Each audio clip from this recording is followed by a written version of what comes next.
আপনারা জানেন যে মাননীয় প্রধান উপদেষ্টা দপ্তর থেকে আমাদের কাছে চিঠি দিয়ে জানানো হয়েছে যেন আগামী রমজানের শুরুতে, রমজানের আগে জাতীয় নির্বাচনের ব্যবস্থা করা হয়।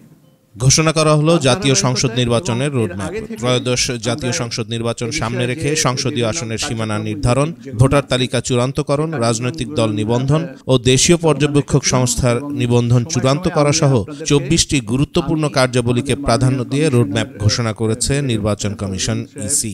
বৃহস্পতিবার 28 আগস্ট বেলা 2:30টায় নির্বাচন কমিশনের সিনিয়র সচিব আখতার আহমেদ এ রোডম্যাপ ঘোষণা করেন। ঘোষিত রোডম্যাপ অনুযায়ী ত্রয়োদশ জাতীয় সংসদ নির্বাচন অনুষ্ঠিত হবে 2026 সালের ফেব্রুয়ারি মাসের প্রথমার্ধে এবং তফসিল ঘোষণা করা হবে চলতি বছরের ডিসেম্বরের প্রথমার্ধে।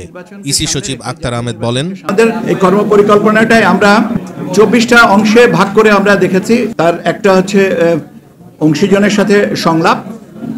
এটা আমরা শুরু করার ইচ্ছা আছে আমাদের সেপ্টেম্বরের শেষাংশ থেকে। আমরা 1 থেকে 1.5 মাস সময় নিব।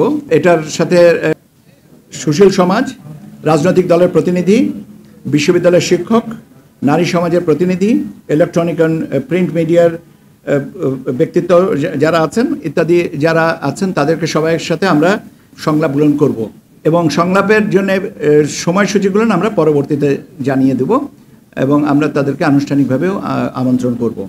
এটা আমরা সেপ্টেম্বরের শেষে থেকে শুরু করে নভেম্বরের 1 থেকে 1.5 মাসের মধ্যে আমরা কমপ্লিট করব।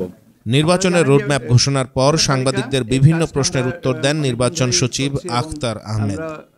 তফসিল সম্পর্কে যেটা আছে সেটা বলা হচ্ছে যে আমরা চেষ্টা করছি যে ভোট গ্রহণের তারিখের 60 দিন আগে আমরা তফসিল ঘোষণা করব। এখন 60 দিন এটা আমি বলতে পারি, কিন্তু ভোট গ্রহণের তারিখটা তো আমি জানি না। সম্ভাব্য এটাই বলে দিলাম। তো আমাদেরকে মাননীয় প্রধান উপদেষ্টা দপ্তর থেকে বলা হয়েছে যে আগামী রমজানের আগে ভোটের ব্যবস্থা করতে। প্রতিটা জিনিসই চ্যালেঞ্জের। আমি কি জানি আগামী 1 ঘন্টা পরে আমার জীবনে কি দুর্ঘটনা ঘটবে না?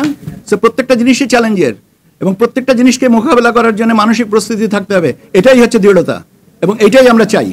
আপনাদের দিক থেকে ওই সহযোগিতাটাই চাই। আপনারা যদি অনুমান করেন আগামীতে এই সমস্যাটা আছে, আপনারা আমাদেরকে বলেন, আমরা সেই ব্যবস্থা নিব। কিন্তু আমি না জেনে বাতাসের সাথে তলোয়ার চালানো যায় না।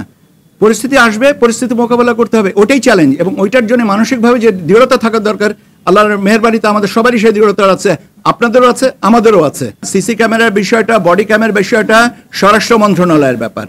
স্বরাষ্ট্র মন্ত্রণালয়ের ব্যাপার, এটা আইন শৃঙ্খলা পরিস্থিতির সাথে, এটা আমাদের চাহিদা না, এটা স্বরাষ্ট্র মন্ত্রণালয়ের থেকে আলোচনা হচ্ছে এবং সেই আলোচনার যদি আমাদের অংশগ্রহণের বিষয় থেকে থাকে বা আমাদের অংশগ্রহণ কোথায় কতটুকু হতে হবে সেটা আলোচনা সাপেক্ষে। কিন্তু উদ্যোগী মন্ত্রণালয় তো স্বরাষ্ট্র মন্ত্রণালয়, নির্বাচন কমিশন তো না।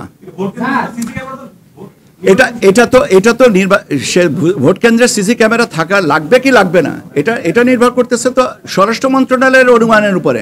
আমরা তো চাইবো যে শান্তিপূর্ণ, সুষ্ঠু, শান্তিপূর্ণভাবে ভোট গ্রহণ হোক এবং ভোট মানুষ দিতে আসবেন স্বতঃস্ফূর্তভাবে, আনন্দমুখের পরিস্থিতিতে। আমরা তার জন্য অংশীজন হিসেবে যে স্বরাষ্ট্র মন্ত্রণালয় মনে করে যেটা করতে হবে অবশ্যই তারা করবে এবং সেখানে আমাদের যা সহযোগিতা লাগবে আমরা করব। আমাদের ভাবনা তো, আচ্ছা আমি ওনার প্রশ্নের উত্তরটা দিয়ে নেই। আমাদের ভাবনাটা তো আমি বলছি যে আমি স্বরাষ্ট্র মন্ত্রণালয়ের সাথে যে আলোচনার বিষয় যখন আসে, আমরা কি বলেছি আমরা আলোচনা করব না? এটা তো পারস্পরিক একটা সমঝোতার ব্যাপার এবং ইট ইজ এ কোলাবোরেশন। এই কোলাবোরেশনটা যখন যেখানে যতটুকু প্রয়োজন হবে নিশ্চয়ই আমরা করব। এখন আপনি যদি বলেন যে আগামীকাল 3টার সময় এই কোলাবোরেশন করতে হবে, এখানে আমার আপত্তি আছে। এখানে আমি আগামীকাল 3টার সময় এটা নাও লাগতে পারে, আগামীকাল সকালবেলা যে দুর্ঘটনা কোনো ঘটবে না এবং সেই জন্য আমার প্রস্তুতি থাকবে না, তাও না। প্রস্তুতির যেটা লাগবে সেটা পরিস্থিতি অনুযায়ী আমাদের আগাতে হবে। এটা এক পূর্ব সিদ্ধান্ত, এটা আমার জানা। ভবিষ্যৎ দ্রষ্টা আমরা নই। আমরা ভবিষ্যতে যেটা আসবে সেটাকে সামাল দেওয়ার জন্য করার আমরা সময় মতন করব।